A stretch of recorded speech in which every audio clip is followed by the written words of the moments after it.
Hi everybody, Dan Illman, Mike Beer. The feature race at beautiful Belmont Park on Saturday is race number 4. It's the $100,000 Wild Applause Stakes, and our preview is presented by DRF Bet. Sign up for a new account right now. Access $100 in free cash. Learn more at drf.com/bet. Let's take a look at this field of 3-year-old fillies getting set to go a mile on the Widener turf. The 5 Most Smart, the 6 Take Charge Delilah, they're entered main track only. So we have a short field. And get this, the numbers 1, 2, and 3 are all trained by Chad Brown. Yeah, hard to believe though. Not hard to believe that he has 3 in a stakes race on the grass. Hard to believe that not one of those 3 is likely to be the favorite in this race. I mean, it does feel like Got Stormy, who is 6-5 on the morning line off of her win in the Penn Oaks.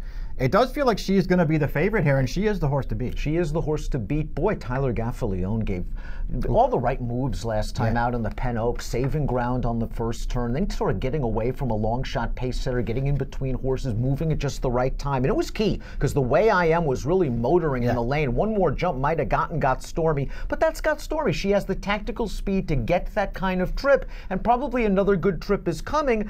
I just don't think she has such a tremendous edge over this field that I want to bet her at 6-5. Yeah, I kind of agree with that. I mean, it does feel like if she just keeps going the way that she's going, and she just has improved with every start of her career so far, if she keeps going like that, you know, she is the horse to beat. She will get another good trip in this race, but it does sort of feel like there are probably a couple of horses in this race who can improve enough to beat her at a short price. One of Chad's 3 is expected to set the pace. That's the stretch-out sprinter, as we see from our Timeform U.S. pace projector, the number 1 Lady Subi. And it wouldn't be a surprise at all to see this horse out there in this short field, stretching out on the lead. It was actually nice to see her rate from off the pace and finish last time out, although that was kind of a workmanlike effort. And I think if you were back at her last time at 5-2, you were a little nervous at the 3/16 pole. She was just better than those non-winners of one other than. This is a tougher group. Yeah, I mean, she managed to get it done last time. This horse was a pretty big disappointment on the main track before they switched her over last time. She got it done in that race, but she really worked hard to do it.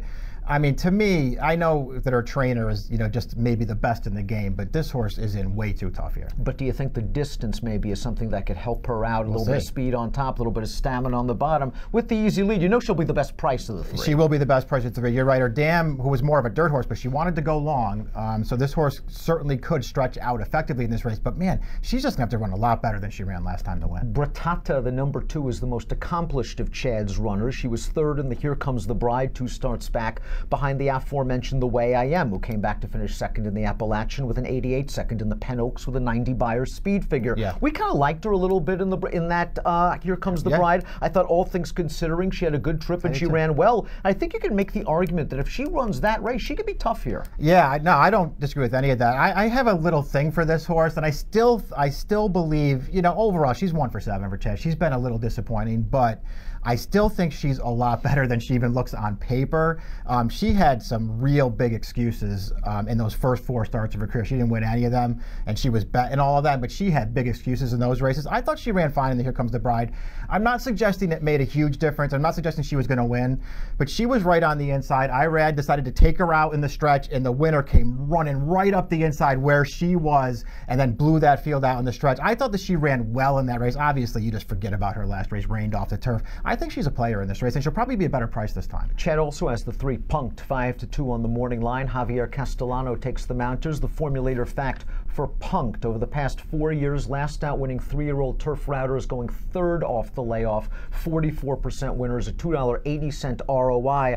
This filly beat Ferdinando last time out. We're going to talk about that race as we take a look at our top picks here. That race hasn't come back very strong just yet, but I think the first 2 finishers are pretty good. Punked took the long way around. Ferdinando had a good trip until all of a sudden it wasn't. Yeah, I mean, I think that thing's true. I thought that was a pretty strong allowance. I hear what you're saying. It hasn't come back that strong so far. I still think that was a good field and a really good pace going on in that race. I liked the race that Punked won. I have no problem with Punked. She had a real trip in her Keeneland debut the first time she got over here, and she ran well last time, and she was best last time. but she wasn't that much better than Ferdinanda that I feel like you're supposed to take a really short price on her and then maybe not use Ferdinanda at all. Ferdinanda's really improved for Barkley Tag. She won her first 2 starts. She's run really well in her last 2 starts to Just Smith both times, and she was on the inside last time. I think ultimately it worked out for her, but she was down on the inside. She did have to wait for room, and she was dead game in the stretch. I thought that she ran well last time, and she's a good enough price to take a shot. And I just love the way she finished 2 starts back in the Sanibel Island. She was really eating up the ground. That was a tough photo finish loss. And last time it looked like Junior wanted to get out early on the turn, maybe thinking that pace setter was tired, maybe trying to get the jump on Punk turning into the stretch. Really couldn't do it. Had to stay in. It did open up the inside. She had her shot at Punk. Punk turned her away. And what I liked about Punk was, while she was making her 4-wide move, she was taking outside pressure. She fought that horse away. All of a sudden, here comes Ferdinanda to her inside, and she fought Ferdinand away. This is a pretty nice horse, Punk. I agree with that. I think she is a nice horse. I think she still has even more upside for Chad. And you're right about her last race, because it almost felt like she had to move a little bit before she wanted to go, because not only was that horse coming wide with a big run, that was the favorite in the race, best performance. She's a pretty good horse, and this horse had to pick up, go with her, put her away, and then she dueled down Ferdinanda at the end. This was a really good performance.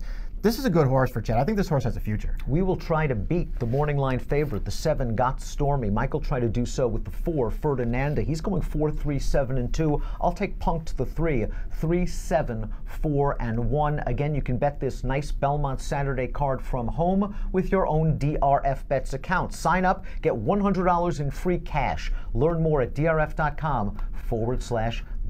Approximate post time for the Wild Applause race number 4 at Belmont on Saturday, 3:09 Eastern. Good luck.